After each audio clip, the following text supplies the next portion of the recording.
saya pikir gini, seperti saya komentarin kemarin, memang Indra Kents ini memang udah satu, memang arogan ya, orangnya sombong ya, ngomongnya pun juga seolah-olah dia orang yang bersih, orang yang jujur ya. Ternyata kan buntut-buntutnya semua nipu, investasi bodong. Nah, jadi kalau misalnya dia diancam dengan hukuman 20 tahun, itu wajar ya, karena ada TPPU-nya, tindak pidana pencucian uangnya. Jadi harta-harta yang hasil dari penipuan itu, ya, yang dibelanjakan mobil, dibelanjakan entah berlian, entah apa segala macam, entah properti, saya pikir itu hasil dari kejahatan, ya, kejahatan di mana masyarakat diiming-iming untuk berinvestasi. Di awal pertamanya sih memang baik ya, tapi udah ketiga, keempat, kelima orang menyemplungkan modalnya di situ, ya, dengan keuntungan yang diterima dari pertama sampai kelima tadi, akhirnya semua zero gitu. Nah itulah makanya kita harus hati-hati berinvestasi ya. Ini lagi tren nih investasi bodong nih, di mana-mana penawaran bunga tinggi, bunga yang tidak wajar, yang 1 bulan itu bisa sampai 100% bunganya, itu nggak wajar. Jadi di situ pun masyarakat udah mesti curiga ya gitu. Apalagi ini nggak ada izin dari Menteri Keuangan, dari OJK. Jadi memang ini kan usaha gelap, udah kayak gambler lah ya, udah kayak judi ya. Nah inilah yang memang kalau dia diancam hukuman 20 tahun itu memang wajar, penggelapan, penipuan, ya, TPPU, dan ada pasal-pasal lain lagi. Saya pikir ini harus memang dihukum seberat-beratnya, karena masyarakat lagi susah, ditipu juga oleh orang-orang yang memang seperti Indra Kents ini. Jadi siapapun yang terlibat itu akan dibongkar oleh pihak kepolisian ya. Saya mengapresiasi kepolisian ya, bahwa tidak berhenti di Indra Kents ya. Mungkin ke keluarganya pun, ke orang tuanya, ke adiknya, ke saudaranya, apalagi ke kekasihnya ya, yang katanya dititipin uang untuk belanja, dihabiskan segala macam.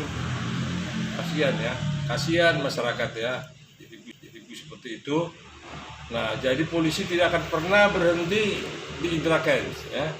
Dia akan terus mengejar kemana nih uang masyarakat ini yang dia gelapkan, yang dia tipu ini dibelanjakan. Itulah namanya tindak pidana pencucian uang, mencoba mengaburkan.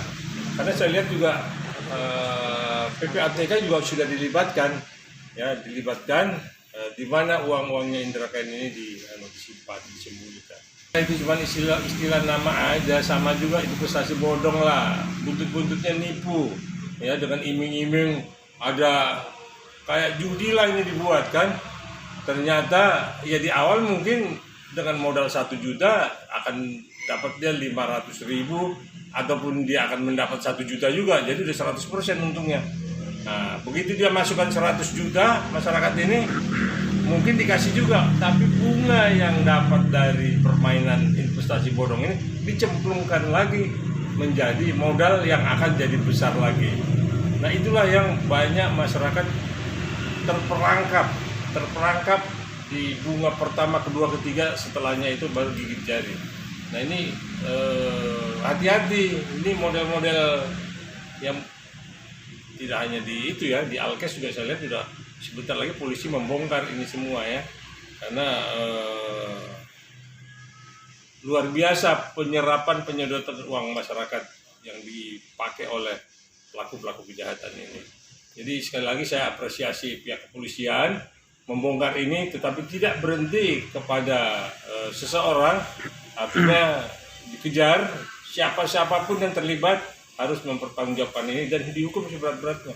Saya pikir ya ini sebenarnya dari awal OJK udah mesti peka ya, mesti telinganya itu mesti tajam, jangan udah kejadian baru OJK bicara.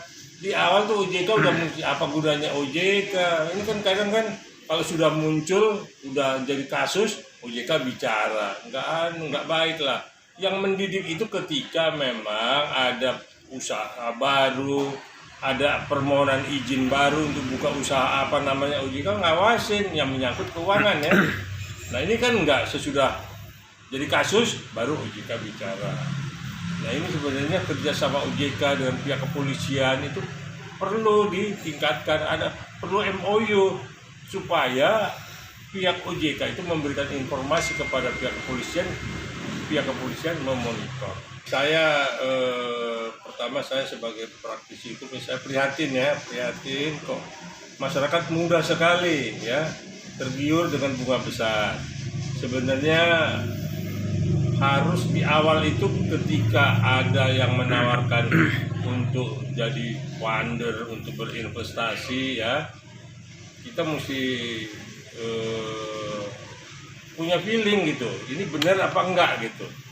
Kan ini kan cerita ini sih bukan baru kali ini udah yang lalu-lalu pun udah seperti itu, investasi bodong ya.